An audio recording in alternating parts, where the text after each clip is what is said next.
Okay. Hi, everyone. My name is Alain Rousseau, and I'm here with Anais Martinez for the inaugural episode of Voices of Bethlehem, our new CSO podcast. So, hi, Anais. Would you mind introducing yourself a little bit? Mhm. So I am Anais Martinez. I am the community school coordinator at Brocco Middle School in partnership with Bethlehem Area School District and United Way, but I am a Lehigh University employee. Nice. So, Anais, I know that we talked a lot before the episode started about like why we decided to have you be the first guest on the podcast, and a lot of it comes down from your upbringing in like the larger Lehigh Valley. So, would you mind talking a little bit about your upbringing? Yeah, so I grew up in Allentown, but I moved to Puerto Rico when I was younger, moved back, and I grew up in Allentown, um, kind of the west end of Allentown. I went to Union Terrace Elementary School, and there was someone like a community school coordinator there, but she was my counselor. My dad, we were having troubles with money, and we were going through poverty. My mom was not working, my dad was not working. He had a heart attack. Miss Diamond is her name. Miss Diamond helped my family get money for food and also helped us to get connected to different resources in the community. So that streams into why did I'm doing this job. Mm. Um, but yeah, I grew up loved in a great family, but just in poverty. Yeah. No, yeah, I definitely appreciate like the honesty with how you're approaching that. I'd love to hear a little bit more about like how Miss Diamond kind of worked for you as like a kind of sounds like as a pretty big influence on your life. Yeah, Yeah. yeah. So funny thing is, English is my second language. So Spanish, I did not understand anything she said, but I knew that she was trying to help us. And I always remember her giving us a Nesquik milk thing to put it in milk, and it was strawberry, and it was my favorite thing. But I just knew she was there to help me. And funny thing is that might have been maybe when I was 6, 7 years old. And then I saw her again at the age of 20 when I was working at a grocery store during the summer. And she was like, "Oh, Anais." And I was like, "Miss Diamond? What the heck?" And we connected again, and she was asking me what I was doing and stuff like that, so it was pretty cool. But she did help a lot. I don't think she knows how much she helped and how much Mhm. she changed my life, but she did. Yeah, that honestly, that reminds me of like I kind of had a similar experience with a librarian when I was in elementary school. His name was Mr. Phil, and he was the one that first got me into like the shell out of the shell of like I didn't really know how to read that well. And from being like a library assistant in that time, he really helped me kind of figure out like what are things I'm passionate about through books. And so like I kind of think about like the power of like having really powerful mentors and especially in like the schooling system. And so whenever we have the chance of being able to talk to someone like you who took that kind of experience and then now that's like part of the work that you're doing, it's really honorable and something that I think a lot of people can learn from. And so I guess that kind of leads into like the question of what are some things that you wish kids growing up in like the larger Lehigh Valley and especially South Side, what are some things that you wish that they have growing up that you had? Oh, wow, that's a good question. So I think I advocated for myself a lot, in terms of doing everything. I was in sports, I was in music, I was in band, I was in doing plays, and again, English was my second language, so I did not fully understand what I was doing. But I remember in 5th grade, I was safety patrol. I was playing tone chimes. I was playing cello, viola. I was in a play. So I did a lot. But I think kids now just need to be like, you know what? It's okay to be a little weird. Yeah. Let me try this out. You never know if you like it or not. And then I was also playing sports, which we called after school sports. And I was in soccer. I was in basketball. I was playing softball, volleyball. So yeah, but I think a lot of kids just need to find what they like. Especially at Brocco, we have a wide range of after school programming based on what the kids like or getting them to experience something new. For example, we partnered up with Community Bike Works, and they connected students on how to fix up bikes, how to put bikes together, and then at the end of the program, they got a free bike. So we try to do that for them. We have plays at Brocco. We have cooking club. Um, just a bunch of clubs that connect kids to new things that they never knew. Like, what if they didn't like or creative writing, for example.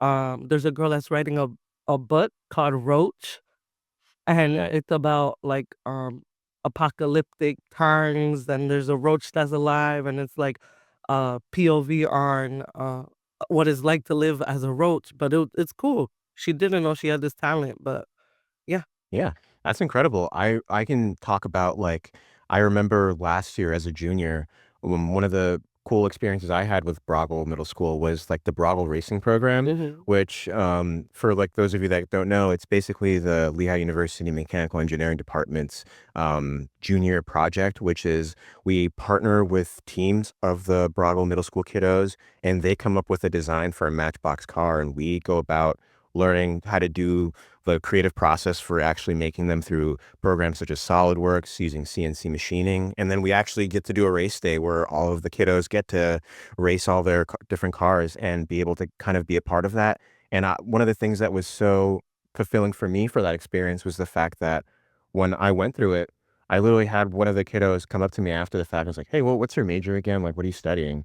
And then I was able to say, like, mechanical engineering. He's like, "I think that's what I want to do." And so I think to me, like, being able to kind of experience, like, the intersection of being a Lehigh student and also being able to interact with Broggle and make sure that the kiddos there see Lehigh as something that's accessible to them, like, they could also be a Lehigh student, and being able to do that, that was very powerful. And so knowing that there are so many different things that go on at Broggle Middle School on, like, a day-to-day basis, what does a typical day for you look like? I don't have a typical day. Okay. I think it changes during the seasons. For example, when school's about to start, we have to plan back to school night. We connect parents to the resources that we have in the school. For example, our clothing closet, our emergency food pantry, and mental health services that we run in the school that are free or low cost. Um, that's the beginning of the school. Then we go into planning out after school programming, connecting the students to know their opinion um, on what they would like to see after school. I think that's a big thing. And then we go to the season of Christmas and Thanksgiving, which is craziness, but it's so rewarding intrinsically in terms of like, finding turkeys, donations, toys that we partner up with Bethlehem Police Department on. We partner with a lot of different agencies that come together to serve our students. And then goes to the end of the school year, which we are right now. A little crazy because we're ending the school year. We have PSSA testing. We have our end of the year celebrations. We have our eighth grade prom coming up here at Ayacoca. Mhm. So it there's never a typical day Yeah. for the coordinators. Mhm. No, yeah, that's definitely true. I remember, where we had, like, the recent program with BookFest where, like, a lot of the kiddos got to design their own books and stuff. That was pretty cool for me because that was also, like, kind of an indicator that the school year is ending. Because I was able to see a lot of the kiddos that got to meet you for the first time there, and they're like, "You're gonna move on to middle school, and Anais is gonna be the point of contact." And it was cool because we got to first start that impression for them that you'd be the person that would be looking out for them and stuff. And so that was a really good opportunity, especially for me, seeing as the last year that I'll be here. And so it was really cool to be able to see that. And I guess part of, like, the curiosity for me when knowing that this is such a really involved role in, like, education, what kind of inspired you to decide to take on this role? Wow. A heavy question because I went to school to be a cop. I wanted to be in the FBI. Mhm. That was like the only thing in my mind. But I was doing nature work, like when I would come home from college, for summertime. And I remember her name was Loretta. She did pass. Loretta was like, "You have to be a teacher." And I was like, "No, girl, ew, kids, I don't want to be a teacher. I want to be a cop." But then my other boss, Darren Kunkel, was like, "No, Anais, you're a natural teacher. Like, you love to teach kids. You love talking to kids." And so I was like, whatever. Let me try it out. After college, I worked for Kids Haven, which is a section of Kids Peace, which I helped find sponsors for unaccompanied minors that come into the United States. And I did that for a while, but it was not for me. And then I had the opportunity to teach environmental science at Lincoln Leadership Academy Charter School. For about 4 years, I was teaching 12th grade, and then I was teaching STEM to K through 6th grade, and then I did this job also at the same time there, but it was called, Learning, Achieving, Believing Coordinator, so lab coordinator, so I did that, and then this opportunity came up, and I was like, "Let me see." And this is the biggest blessing of my life, working, for Lehigh and in partnership with Brocco. But there was I think things worked out so well that this, like, just landed, and it was the perfect opportunity for me. Yeah, I would say, like, it's funny because, like, for me, I guess as, like, a member of the office, you've become so synonymous with Southside. I guess I never really thought to myself, like, I wonder what Anais was doing before this because it Mhm. seems like everyone's known you for so long. Everyone really has a lot of admiration for you, and especially in the way that you go about doing your work. So I was kind of curious about learning a little bit more about how do you think your personal background kind of influences the way you approach your work? Yeah, of course. So my life and career background, not linear at all. Because I knew I wanted to do something like after the working for the government, like, in partnership with the government and stuff. I knew that I wanted to work with kids, but in partnership with like different resources and stuff and connecting families to resources. So I think it just, I don't know, built up by itself. Like, life isn't linear and that wasn't linear for me. Yeah. That's definitely I definitely feel a lot about the same way, especially, like, being in the office. There's so many times where a lot of our conversation is about, like, what are some programs that we're having that aren't really facing or addressing what the community is saying they need and stuff, so it really feels like for me, every time I have to ask myself, like, what are the things the office is doing, I kind of take a step back and think about, like, what are some of the things we're hearing back from in the community, and I think to me that can be something that at times can be really challenging because it's something that you have to actively be pursuing, that kind of truth about what's actually going on out there. And so I guess for me, I'm kind of curious, like, what are some of the challenges you face within the role of being a school coordinator? I think like the biggest one, we have little tiny challenges here and there, like, communication with different resources, but the biggest one is families knowing about the resources that we have, especially at Brocco. I've had multiple families come in and like, oh, it's almost the end of the year, and they're like, oh, I didn't know any of this existed.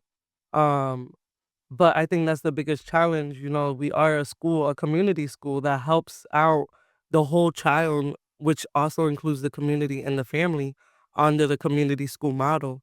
I think that's super important. And that's the biggest challenge that we have. Also, adding into the community portion, having the community also work with Brocco and understanding what we have for them and understanding we have a clothing closet, a food pantry, and a hub of resources that we can connect them with if we don't have it at Brocco. No, yeah, that's definitely I definitely feel like that's something that's kind of resonated with me too, especially with, like, I know in, like, our office, we've recently started, the Fountain Hill Food Pantry, and every time I've gone there, it never without fail, you always see people that are there for the very first time, no matter when I've actually gone, and to me, that's always been something that I've thought about, like, how are we making sure that not only is our work being done well, but it's also being able to reach, like, the right audience? And so, like, even here, like, we didn't know about this space kind of being available for recording a podcast, which is crazy because, I mean, I've been here for 4 years and I hadn't known about it, and so, like, I definitely think that's a part of the conversation that moving forward, especially, like, within our office, we have to think about, like, when we do have programs that are facing, like, the Broggle Middle School, kiddos, how do we make sure that the families are being able to access that, especially considering that word of mouth tends to be one of the biggest ways Mhm. of that, and so, like, for example, like, you being such a pillar in the community is something that I feel like we've been able to tap into if, like, you've been able to spread out a lot of that information, but also making sure that when we do have programs, making sure that the families that are there are also spreading the word about them Mm. and stuff. So that's definitely something that I think we want to keep in mind moving forward. And I guess in wrapping up and talking about the role of being a school coordinator, um, what is like the biggest way that you think you've grown in this position? Wow. Public speaking was not my thing before this job, or this career path. Um, I think that's huge. I was kinda shy in my shell. I never spoke up for myself in terms of, like, advocating for my students and the kids that I work with. I think that's a big thing. Now I could sit in a room and be like, "No, I don't think this is correct. We should do it this way," or just share my opinion. I think that's huge. Um, I always had the community connection. Like I could connect with parents not only in language, but the also by the way I look. It connects with them a lot, and starts that comforting space for them. So. Yeah, definitely. I'm really happy you've been able to talk to us about that and stuff. And so I guess like when we're going into like that comfortability and stuff of, for example, you fit in this role in a way that a lot of the families feel like they have a lot of trust in you and like your ideas and your vision for what's going on.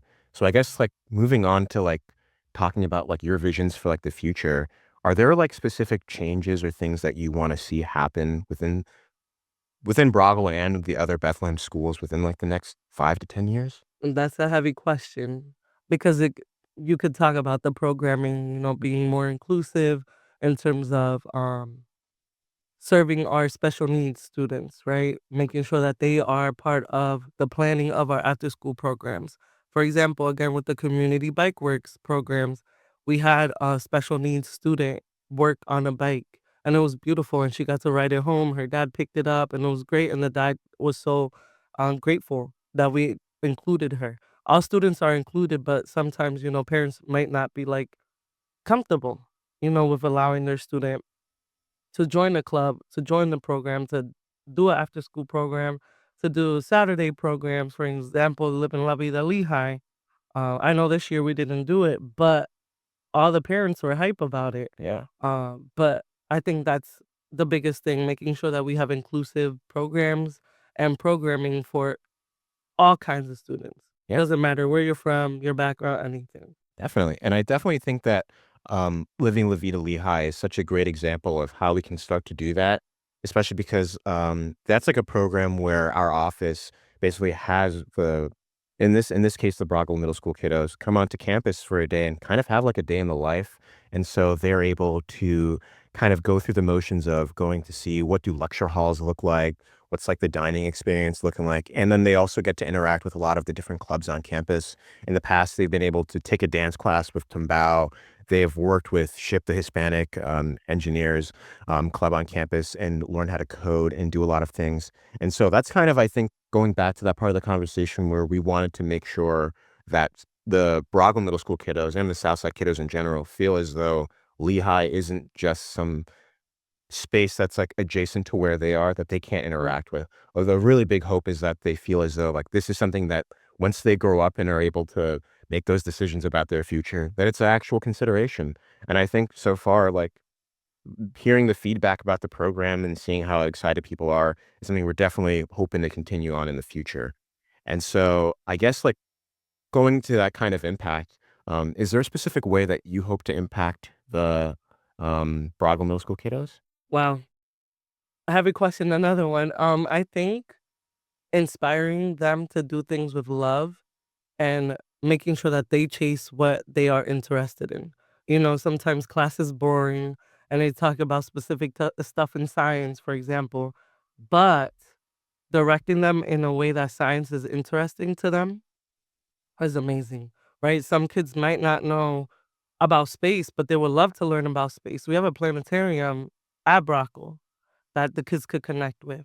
Another thing is making sure that they have literature that they're interested in.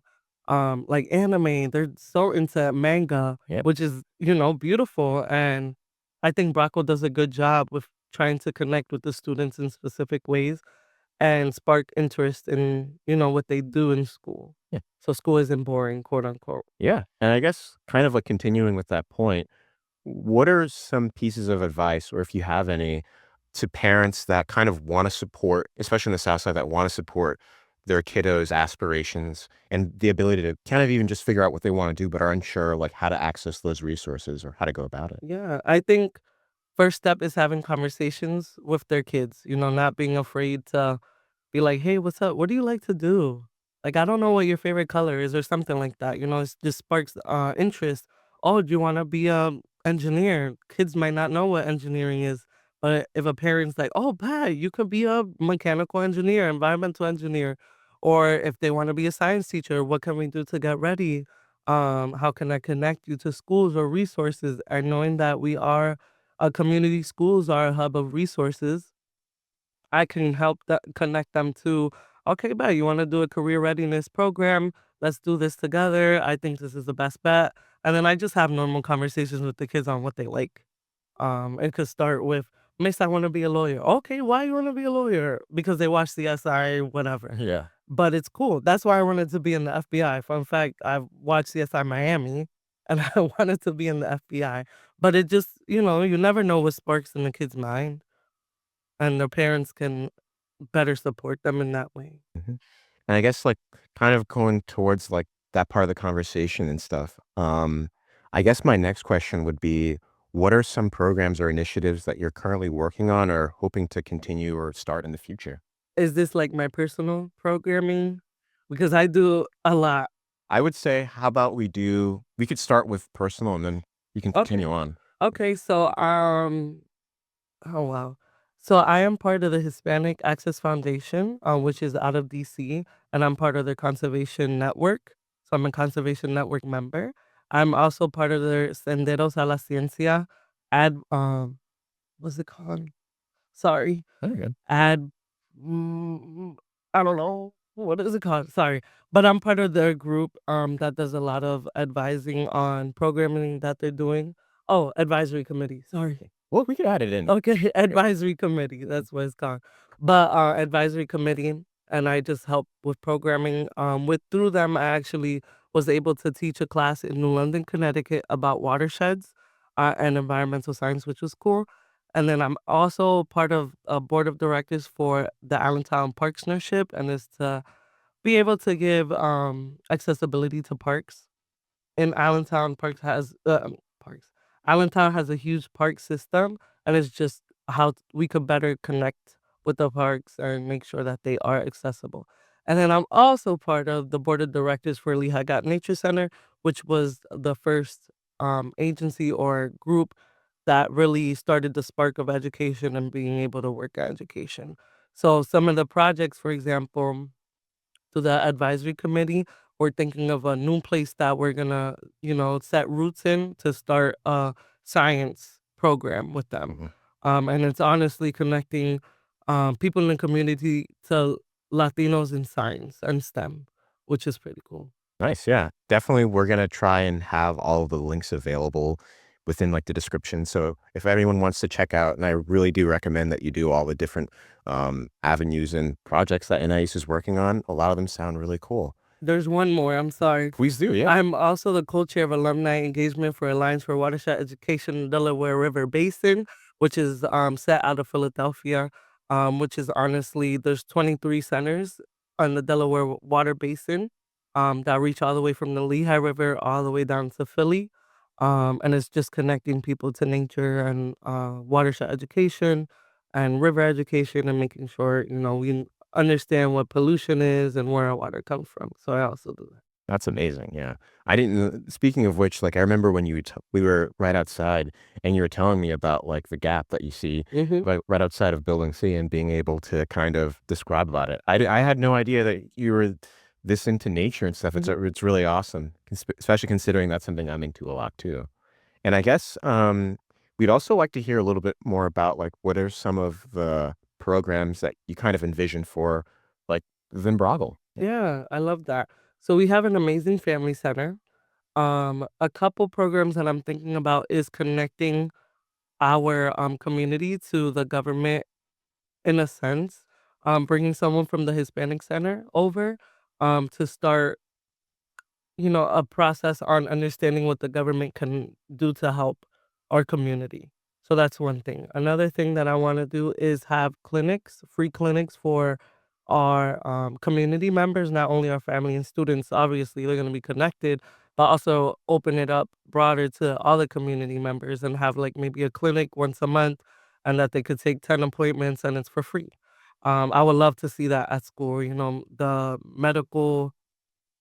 The medical field is very expensive, and, just having, a free vaccine clinic or something like that at Rockall would be beautiful. Yeah. I definitely think these are things too, like, part of the hope for the podcast is that we're able to kind of gain a sense of like what are some projects that people want to go on to the future. And so those will be part of the like the larger conversation, especially for planning for the following school year of how we can get involved with that and try to be of help. And Mm. so